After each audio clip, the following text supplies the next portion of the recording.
Good morning, everyone. Thank you, Jaime. That was so beautiful. I am so glad that each of you has chosen to join us, whether you're online, joining from home, hopefully in air conditioning, or if you were brave enough to come into the sanctuary. We're doing our best to keep as cool as possible, including by the pastors not robing. So thank you for that accommodation. A few things that we want to remind you of. If you're joining on Zoom, we do have a closed captioning feature. So if that would make the service more accessible to you, please look for that. At the bottom of your screen, you'll see CC as an option. And if you are visiting for the first time, if you're online, we invite you to introduce yourself over chat, and feel free to leave your email address if you'd like to be part of our mailing list. If you're in the sanctuary, inside of your bulletin, you'll find an information card. Please share as much information as you're willing so that we can be in touch and know who is visiting with us. So thank you again. In the sanctuary, and many people at home are joining from land that was traditionally stewarded by the Lenni Lenape people. We acknowledge that, and we seek to be in right relationship both with the land and with all of our siblings, including our indigenous siblings. So thank you for being here. We're excited. I don't think I introduced myself. I'm Priscilla Tennant, Associate Pastor. So glad to be with you this morning. After our opening hymn, I'm going to be looking for 2 volunteers. I'm looking for our opening sentences. We would love a Zoom leader, and we would love somebody in the sanctuary to hold the handheld mic and read the people part. So you think about if you feel moved to do that this morning. Our opening hymn is Be Now My Vision. The words will come on the screen, and we have inserts with lyrics if you're in the sanctuary, and Kipp will lead us in that now. Thank you. And I invite you to stand in body or spirit as we sing this together. And you on Zoom can stand or sit as you see fit.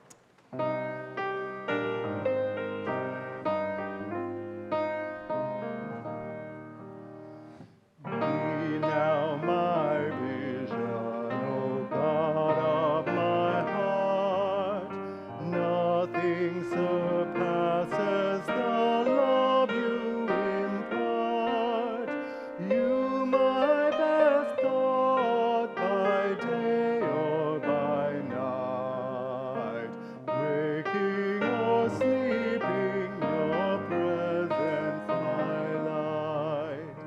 Be now my wisdom and be my true word. Ever within me my soul is assured. Mother and Father, you are both to me. Now and forever your child I will be. Riches I need not, nor life's empty praise. You my inheritance now and always. You and you only first in my heart. Great God, my treasure, may we never part. Sovereign of heaven, my victory won. May I reach heaven's joys, O bright and sun. Heart of my own heart, whatever befall, still be my vision, O ruler of all.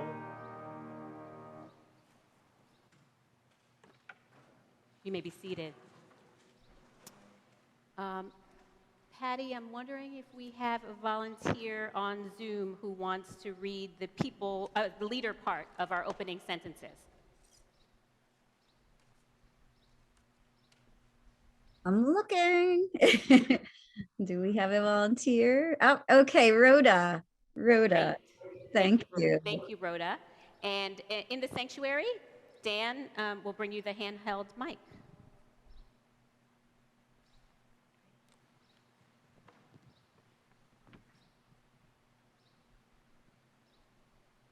Ready? Or, okay. In the spring breeze brushing our skin, we hear, God is a wind who is never still. The mountains remind us God is a snowy peak high above the clouds. In the churning ocean waters, the fish proclaim, God is a swimmer in the dark blue depths of the sea. The willow murmurs, she is a great tree, a part of the world, always growing and always giving. The summer sky sings out, God is like the burning sun that ignites life. And the waterfall thunders, he is a river who flows through the very heart of things. In our stillness and our activity, our silence and our noise, in the heights of elation and in the depths of sorrow, May our senses remind us that we are held close in the embrace of life. Amen. Amen.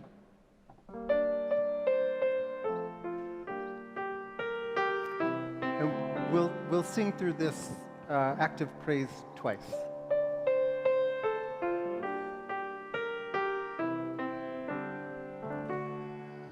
Now I walk in beauty, beauty is before me, beauty is behind me, above and below me. Now I walk in beauty, beauty is before me, beauty is behind me, above and below me. Amen. Too short. At this time, any children who would like to join me on the stage for our time with children, you're invited there. And then also looking out for any kids that might be joining from Zoom.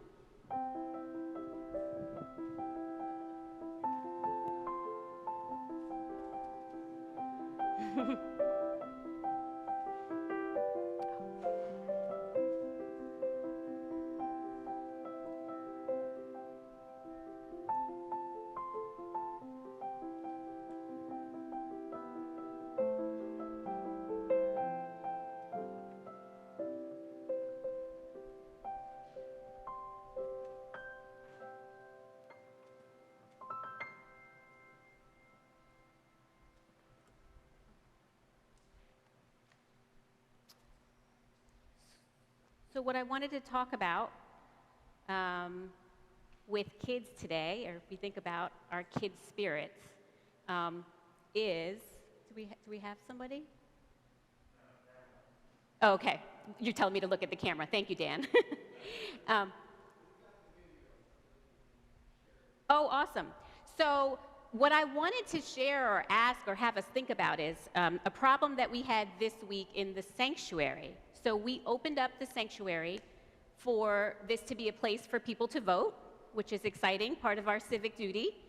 But the result of that was we opened all the windows and a bird made its way. This is not the first time. If you've been here a long time, this is a common thing that happens here. So we had a bird that got in here, and we didn't even know that until a few days later. By the time we discovered was it a sparrow, Kipp? So bad at recognizing birds. It was a sparrow, and by the time we found it, it was disoriented, it was confused, it was upset, and Kipp and I spent some time trying to get it out. We opened the windows and the door. Kipp was talking to the bird a little bit like I imagined he might talk to his kitties. I think he thought like a soothing voice and some pleading would work. It wasn't working. And so we tried to give it time, we waited, we closed the door, left the windows open, went about our whole work day, came back later, and then eventually for security reasons, we had to close it. But there is a superhero amongst us. A community member who was determined to have the patience to get this bird out. And I don't think many of you will be surprised to find out that that was Ovid. And we want to show you, not only did they do it, but they captured it on video. So we're going to take a look at that right now.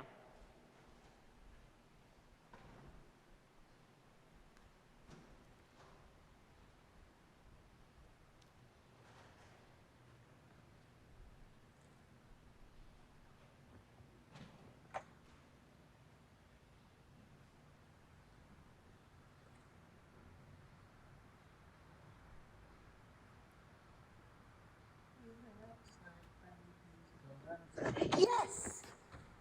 You did it! Great job! Yay! Ovid, is there anything you want to say about that experience? Do you see the branch? I mean, this was hospitality at its finest, trying to find every way to persuade the bird. So it's definitely a metaphor for like the amount of love and patience and care that we are called to have. So thank you, Ovid, and may we all rise to that challenge.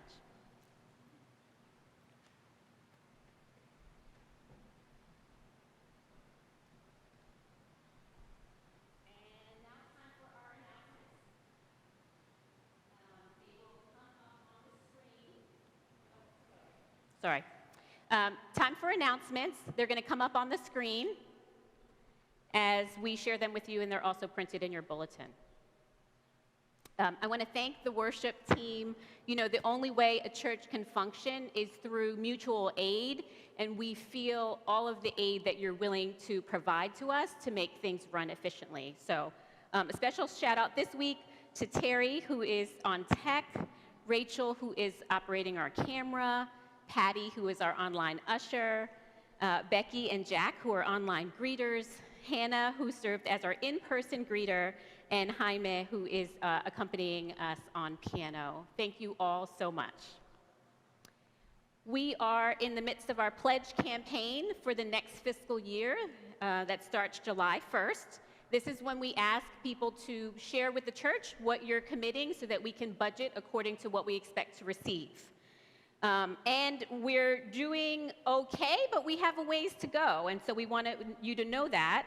Our pledges are $113,000 currently, but our budget is $237,000. Priscilla? Yes. Sorry, just to interrupt for more accurate figures, because there are updates since the bulletin got printed.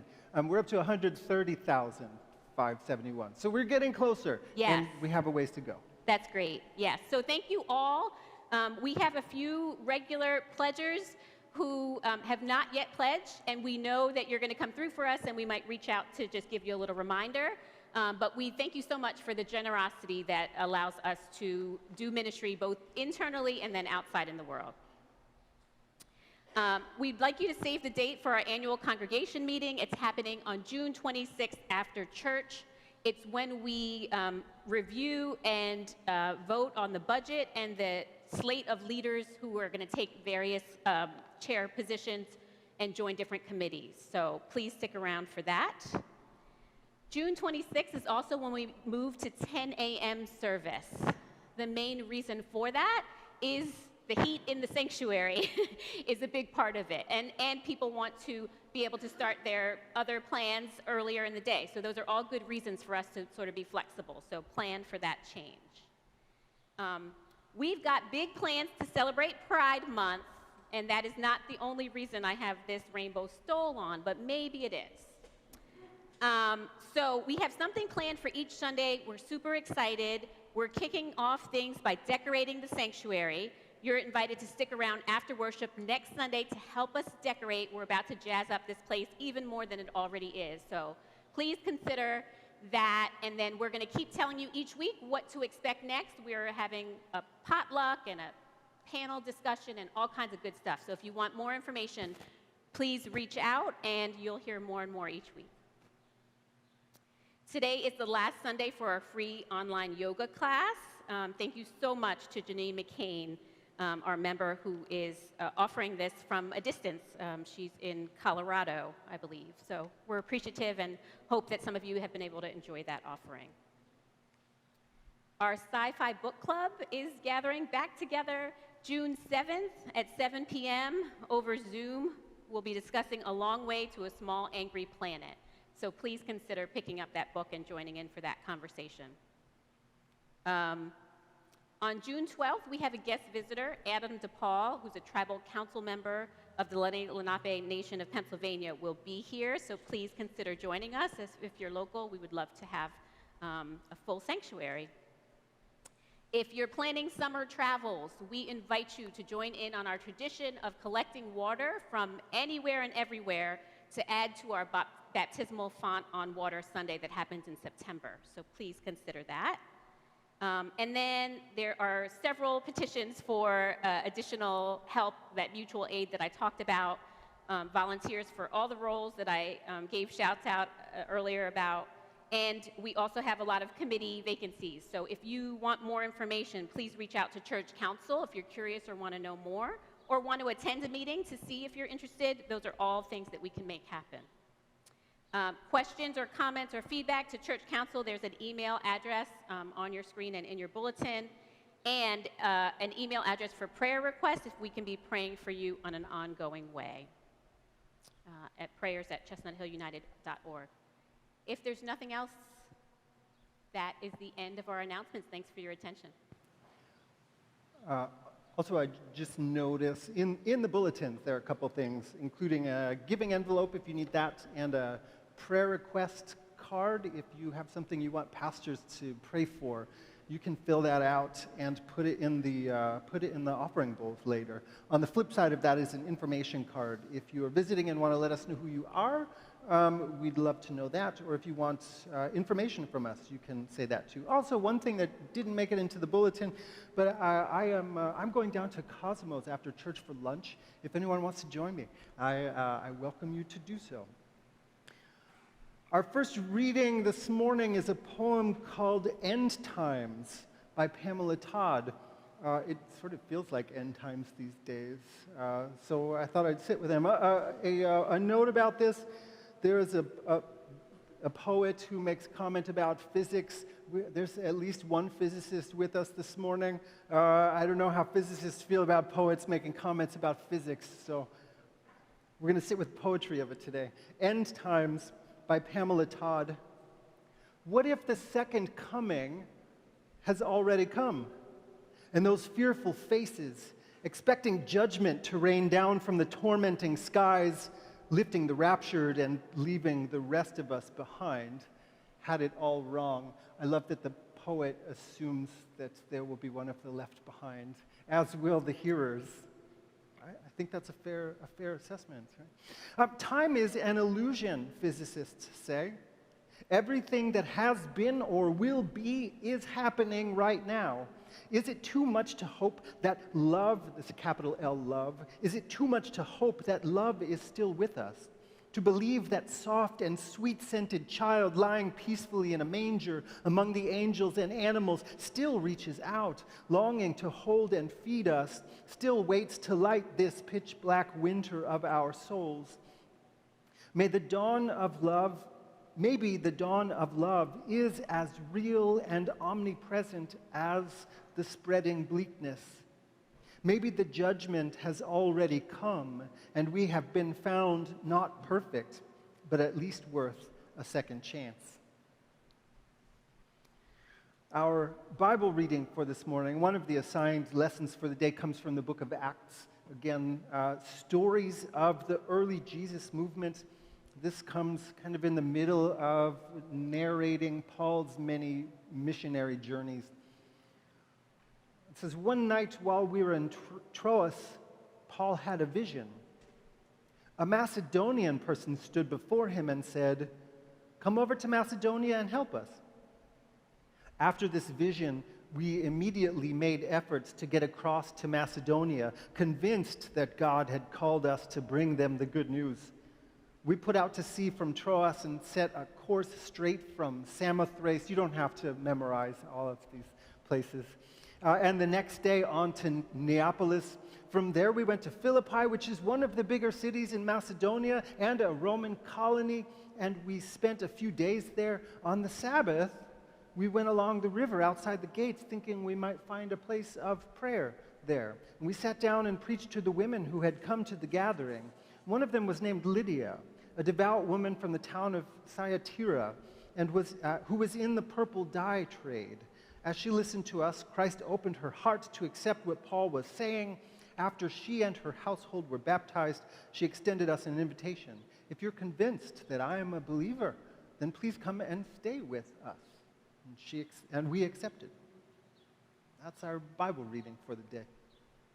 What gives you hope? This will be an open question. If anyone wants to call out, or folks on Zoom, you'll be able to unmute yourself. My question is, what gives you hope? Like, are there things that are automatic pick-me-ups for you that you can reliably turn to when the world feels too much? I would love to hear some of those. Priscilla says sunshine on her skin.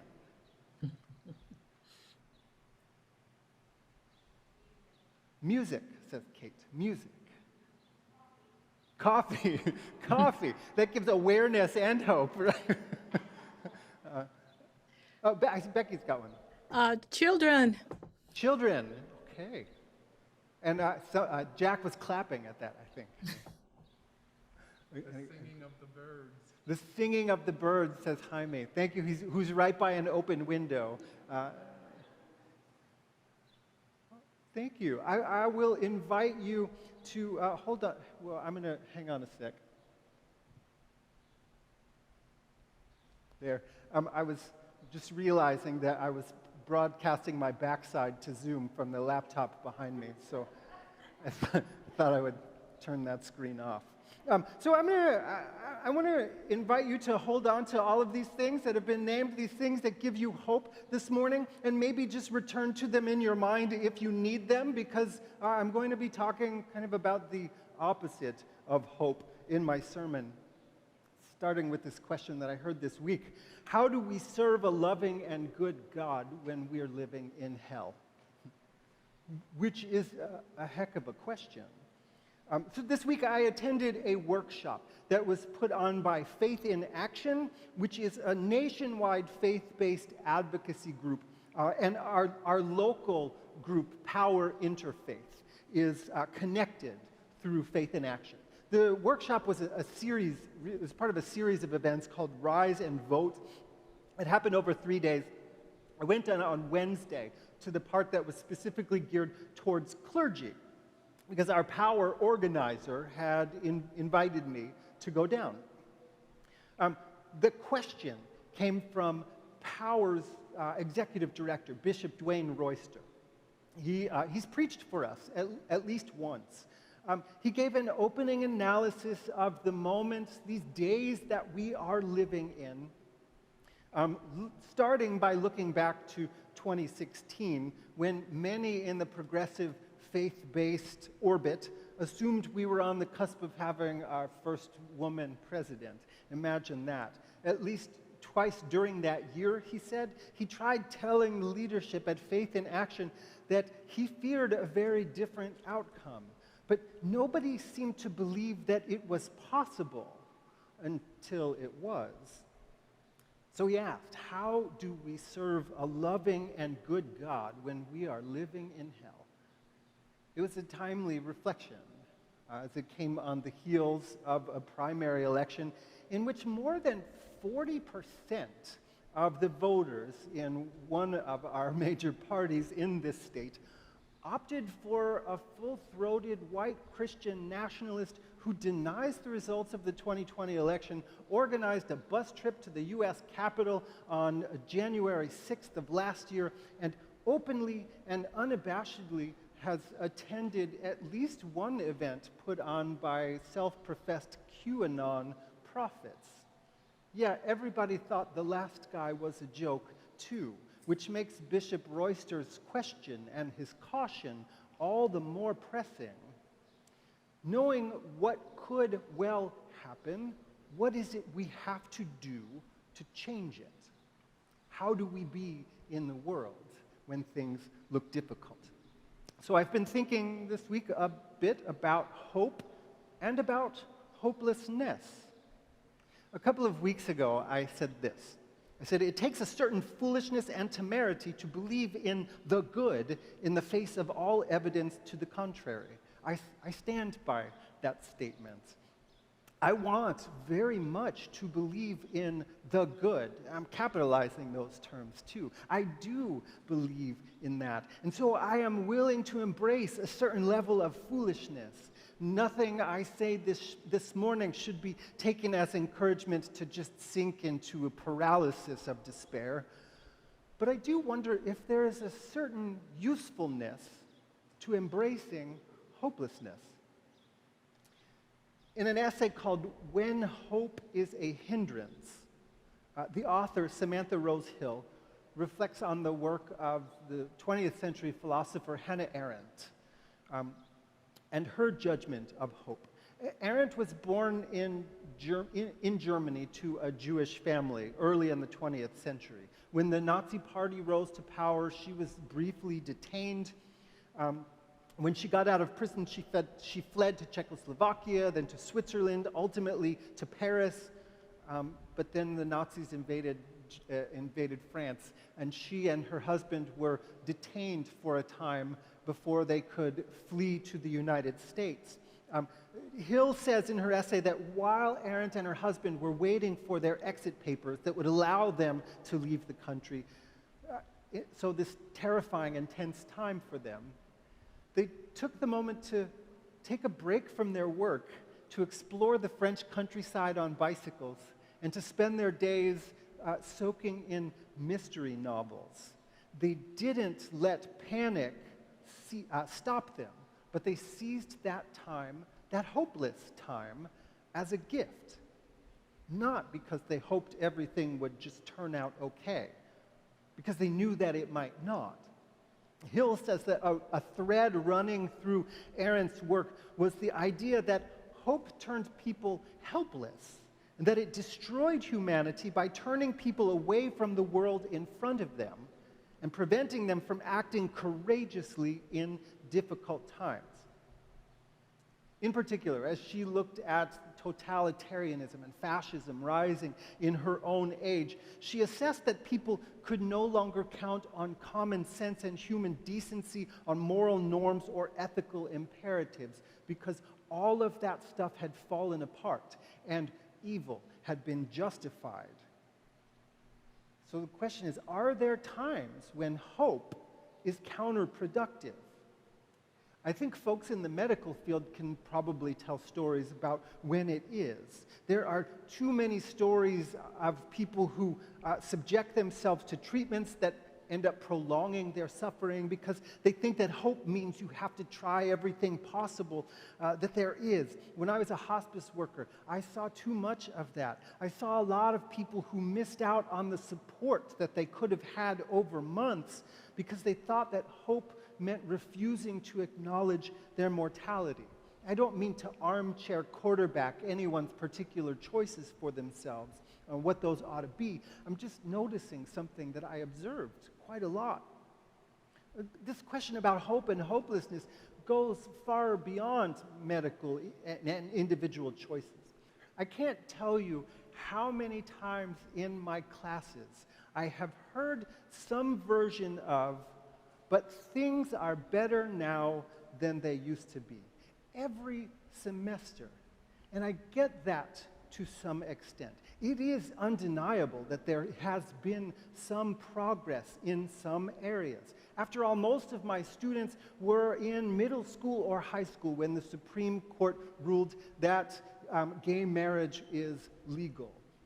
They can take that for granted for now as young adults. That feels like real progress. It's a benchmark by which they can judge the past and find it wanting. But we were literally in the midst of talking about a report on white Christian nationalism and the insurrection at the U.S. Capitol on January 6th, when one of my stronger students, not my best student, but one of my stronger students, came up with that comment about things being better than they used to be, which felt incongruous in that conversation. I'll note that I hear versions of this far more often from my Westchester students than my Rutgers-Camden students, and Westchester has a decidedly wider student body. I think that's not a coincidence. In an essay titled, "Hope is Not Optimism," David and Feldman and Benjamin Korn argue that hope is not wishful thinking, optimism, or the power of positive thinking. True hope isn't about living in a fantasy world. It's about living in this one. And the truth about this one is that some things have not gotten better. The truth about this one is that 2020 didn't solve the previous 4 years. The truth about this one holds the current leaders of Florida and Texas. The truth about this one is that white supremacy feels free to talk about its bogus replacement theory out loud and in public. The truth about this one is the Tops Friendly supermarket in Buffalo. The truth about this one is a leaked Supreme Court draft. The truth about this one is that vulnerable people are still vulnerable. If hope means pretending that all of that isn't there, then truly there is a need for us to embrace and sit with some hopelessness. But maybe this is just me and my temperament, maybe we can call it a hopeful kind of hopelessness. In that essay about hope not being optimism, the authors say that hope at its heart is a perception. Unlike most perceptions, however, this one has the possibility of creating reality. When people believe a goal they care about is possible to achieve, they're more likely to take steps to make it happen. Which is not to say that the goal will be achieved or achieved in full, but focusing on the power to act, even when things seem bleak, can be a kind of hopeful hopelessness. In this morning's Bible reading, Paul and his companions were moving in the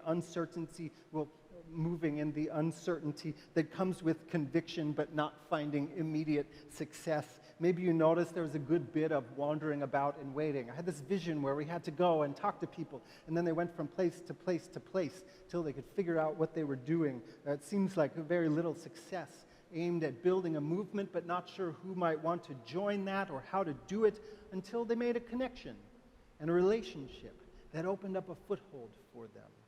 A hopeful hopelessness, acting without guarantees because the action is the right thing to do. This week I read a couple of powerful stories. One about a doctor named Yulia Payevska who took this hopeful hopelessness to heart in Ukraine to talk about living in hell. She goes by the nickname Tyra, which is her screen name apparently in the video game world of Warcraft, which I guess is like entertainment coming to life these days in Ukraine. She had been working in a military hospital in Mariupol using a body camera and a 256 gigabyte data drive to try and record what was going on and get it out to the world. She got that data card to the Associated Press, smuggled out in a tampon the day before she was detained by Russian soldiers. One clip in the videos that she captured shows at that military hospital 2 Russian soldiers being taken out of an ambulance very roughly. One of them was in a wheelchair, one was on his knees with his hands tied behind his back and a very obvious leg wound. Both of them were blindfolded, and one of her people, a Ukrainian soldier, started to swear at those injured Russian soldiers. And she says to him on camera, "Calm down, calm down." And a woman says, "Are you going to treat the Russians?" She says, "They will not be as kind to us, but I don't do otherwise. They are prisoners of war." And then the AP article describes her as a whirlwind of energy and grief. The videos show an unflinching look at the brutality of war. They also show her determined action, Another clip shows her again attending to a wounded Russian soldier. She told her colleagues to wrap him in a blanket because he was shivering and cold. He says to her in disbelief, you're taking care of me. And she says, we treat everyone equally. In the middle of war, closer to home, out in the Lehigh Valley the other day, a white Lyft driver named James Bode was hailed to a bar to pick up a woman who happened to be the bar's owner and to pick up her boyfriend with her. She climbed into the back of his car. She saw him, the white driver, and she was surprised. Wow, like you're like a white guy, she says. He was clearly taken aback. I said, excuse me? And she doubled down. She said, you're like a normal guy? You speak English? And she laughed and patted him on the shoulder. A lot of us might have rolled our eyes, gritted our teeth, and just tried to get that ride over with because white supremacy is that pervasive, that boring. It's just that out in the open these days. But James Bode did something differently. He told her to get out of his car. He said that is completely inappropriate. If someone who was not white was sitting in this seat, what would be the difference? At which point, the boyfriend swore at him, threatened violence, and called him a racist epithet, all of which now lives on the internet. And they did not get that ride. In that essay on Hannah Arendt, Samantha Rose Hill says that Arendt sees faith and hope in human affairs arising from the fact that each new person born into the world has the ability to create something new, to act, and so to set in motion a chain of events, the outcome of which cannot be predicted. In this way, faith and hope are not articles of belief, but action. That's Hannah Arendt saying hope only resides in the next generations at some level, which children do give hope. I think it was Becky that said that. Children do give hope. But I also want to suggest maybe we who inhabit a faith tradition that has language of calling and of rebirth can say that we're born into each new day with the calling to act justly. So we probably do need a bit of hopelessness, if that means believing that bad things happen, because they clearly do. But I think it's got to be a hopeful kind of hopelessness, because we also have the power to act inside of whatever the circumstances are. That won't look the same for all of us. Some people should do whatever their version of Hannah Arendt's riding around the French countryside in a bicycle and reading mystery novels is. Because really those people who bear the brunt of the day's evil should not hold the greatest responsibility for acting against it. But all of us can hold to this, that when the world acts against wholeness, when it works toward fracture and fragmentation, when there is every reason to feel despair, we still live in, as part of, with a spirit that calls us to act and to believe that our action matters, because it does. And this is God's good news. Amen. Amen. Thank you, Kipp. This is the time in I don't know where to go. Be with me.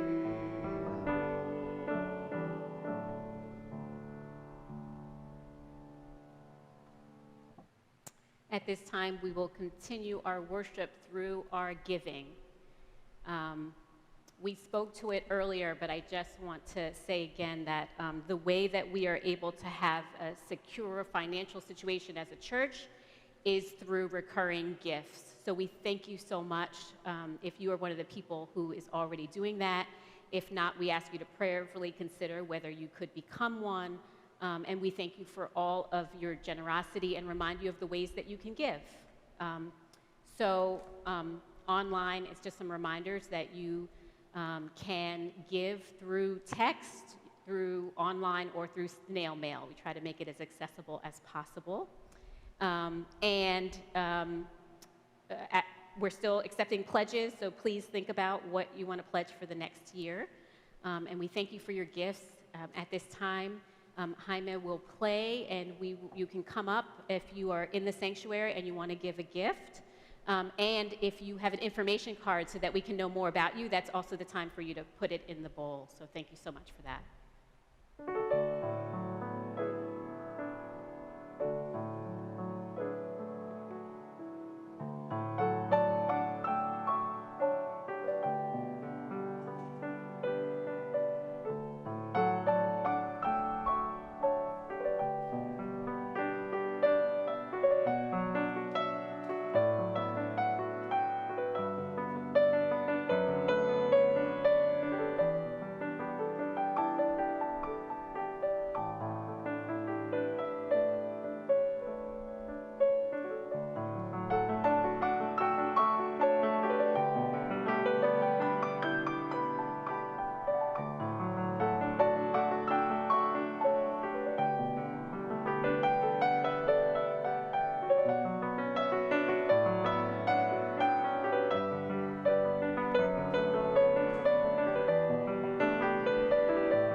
Thank you for the ways that music is ministering to our hearts.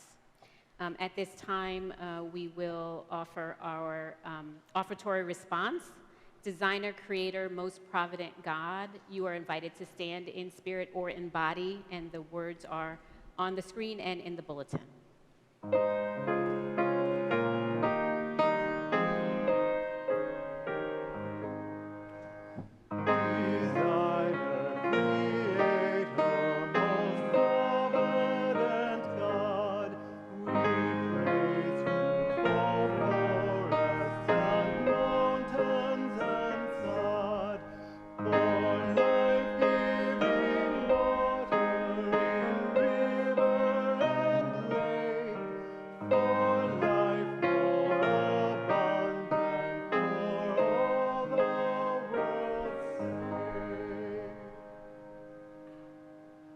And then our closing hymn is Guide My Feet. Again, the words are in the bulletin or will be up on the screen.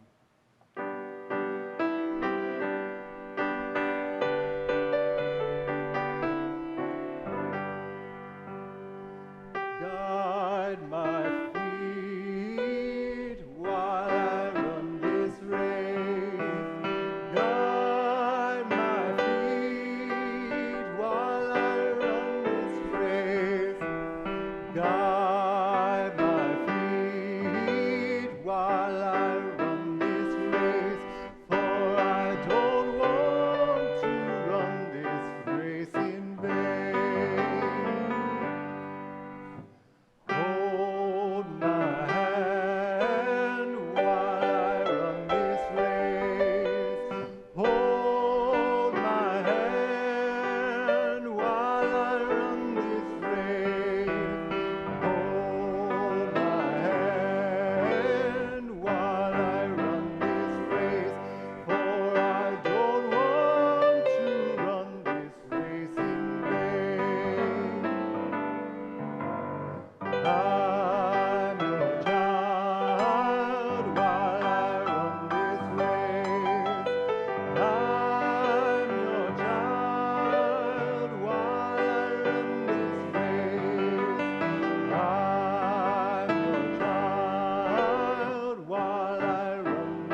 don't usually guilt people into things, but we cannot be the kind of church that sends Kipp to Cosmos on his birthday alone. So if you are local, please consider joining us at Cosmos as I send you off with this blessing. May you leave here with a hopeful kind of hopelessness. May you be reminded of the power to act even when things seem bleak. And may God lead us so that the dawn of love can overcome all of the things that make us feel hopeless. Go in peace. Amen.